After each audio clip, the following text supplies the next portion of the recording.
بسم اللہ الرحمن الرحیم۔ حکایات صحابہ، باب دین کی خاطر سختیوں کا برداشت کرنا۔ قصہ نمبر 9، حضرت عمر رضی اللہ عنہ کا قصہ۔ حضرت عمر رضی اللہ تعالی عنہ، جن کے پاک نام پر آج مسلمانوں کو فخر ہے اور جن کے جوش ایمانی سے آج 1300 برس بعد تک کافروں کے دلوں میں خوف ہے، اسلام لانے سے قبل مسلمانوں کے مقابلے اور تکلیف پہنچانے میں بھی ممتاز تھے۔ نبی اکرم صلی اللہ علیہ وسلم کے قتل کے در پہ رہتے تھے۔ ایک روز کفار نے مشورے کی کمیٹی قائم کی کہ کوئی ہے جو محمد کو قتل کر دے۔ عمر نے کہا کہ میں کروں گا۔ لوگوں نے کہا کہ بے شک تم ہی کر سکتے ہو۔ عمر تلوار لٹکائے ہوئے اٹھے اور چل دیے۔ اسی فکر میں جا رہے تھے کہ ایک صاحب قبیلہ زہرہ کے، جس کا نام حضرت سعد بن ابی وقاص ہے اور بعضوں نے اور صاحب لکھے ہیں، وہ ملے۔ انہوں نے پوچھا کہ عمر کہاں جا رہے ہو؟ کہنے لگے کہ محمد صلی اللہ علیہ وسلم کے قتل کی فکر میں ہوں، نعوذ باللہ۔ سعد نے کہا کہ بنو ہاشم اور بنو زہرہ اور بنو عبد مناف کے کیسے مطمئن ہو گئے؟ وہ تم کو بدلے میں قتل کر دیں گے۔ اس جواب پر بگڑ گئے اور کہنے لگے کہ معلوم ہوتا ہے تو بھی بے دین یعنی مسلمان ہو گیا، لا پہلے تجھ ہی کو نمٹا دوں۔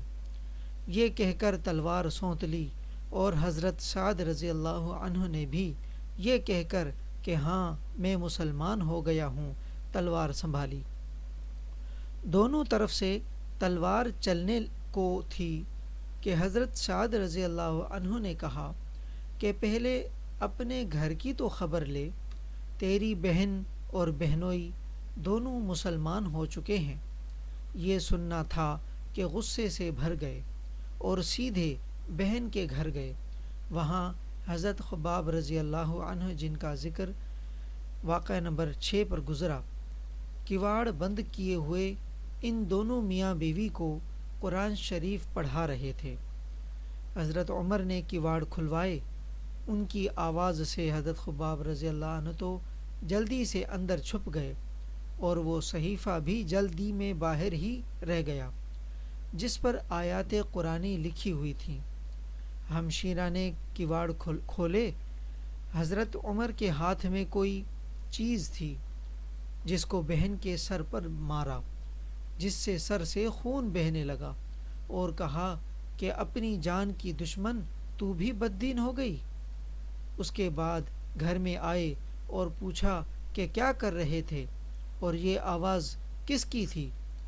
بہنوئی نے کہا کہ بات چیت کر رہے تھے۔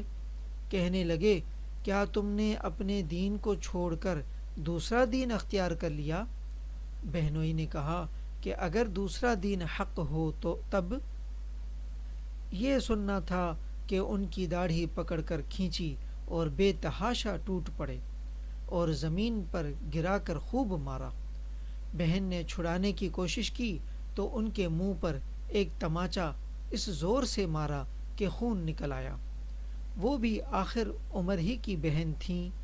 کہنے لگیں کہ عمر، ہم کو اس وجہ سے مارا جاتا ہے کہ ہم مسلمان ہو گئے۔ بے شک ہم مسلمان ہو گئے ہیں، جو تجھ سے ہو سکے تو کر لے۔ اس کے بعد حضرت عمر رضی اللہ عنہ کی نگاہ اس صحیفے پر پڑی جو جلدی میں باہر رہ گیا تھا، اور غصے کا جوش بھی اس مار پیٹ سے کم ہو گیا تھا، اور بہن کے اس طرح خون میں بھر جانے سے شرم سی بھی آ رہی تھی۔ کہنے لگے کہ اچھا مجھے دکھلاؤ یہ کیا ہے؟ بہن نے کہا تو ناپاک ہے اور اس کو ناپاک ہاتھ نہیں لگا سکتے۔ ہر چند اصرار کیا مگر وہ بے وضو اور بے غسل کے دینے کو تیار نہ ہوئیں۔ حضرت عمر نے غسل کیا اور اس کو لے کر پڑھا۔ اس میں سورہ طٰہٰ کی لکھی ہوئی تھی، اس کو پڑھنا شروع کیا اور اننی انا اللہ لا الہ الا انا فاعبدنی واقم الصلاۃ لذکری سورہ طٰہٰ کی آیت نمبر 14 تک پڑھا تھا کہ حالت ہی بدل گئی۔ کہنے لگے کہ اچھا مجھے بھی محمد کی خدمت میں لے چلو۔ یہ الفاظ سن کر حضرت خباب رضی اللہ عنہ اندر سے نکلے اور کہا اے عمر تجھے خوشخبری دیتا ہوں کہ کل شب پنج شنبہ یعنی جمعرات میں حضور اقدس صلی اللہ علیہ وسلم نے دعا مانگی تھی کہ یا اللہ عمر اور ابو جہل میں جو تجھے زیادہ پسند ہو اس سے اسلام کو قوت عطا فرما۔ یہ دونوں قوت میں مشہور تھے۔ معلوم ہوتا ہے کہ حضور صلی اللہ علیہ وسلم کی دعا تمہارے حق میں قبول ہو گئی۔ اس کے بعد حضور صلی اللہ علیہ وسلم کی خدمت میں حاضر ہوئے اور جمعہ کی صبح مسلمان ہوئے۔ ان کا مسلمان ہونا تھا کہ کفار کے حوصلے پست ہونا شروع ہو گئے، مگر پھر بھی یہ نہایت مختصر جماعت تھی اور وہ سارا مکہ بلکہ سارا عرب، اس لیے اور بھی جوش پیدا ہوا اور جلسے کر کے مشورے کر کے ان حضرات کو ناپید کرنے کی کوشش ہوتی تھی اور طرح طرح کی تدبیریں کی جاتی تھیں۔ تاہم اتنا ضرور ہوا کہ مسلمان مکے کی مسجد میں نماز پڑھنے لگے۔ حضرت عبداللہ بن مسعود رضی اللہ عنہ فرماتے ہیں کہ عمر رضی اللہ عنہ کا اسلام لانا مسلمانوں کی فتح تھی اور ان کی ہجرت مسلمانوں کی مدد تھی اور ان کی خلافت رحمت تھی۔ یہ واقعہ کتاب اسد الغابہ باب عین والمیم عمر بن خطاب نمبر 38-30 پر واقع ہے۔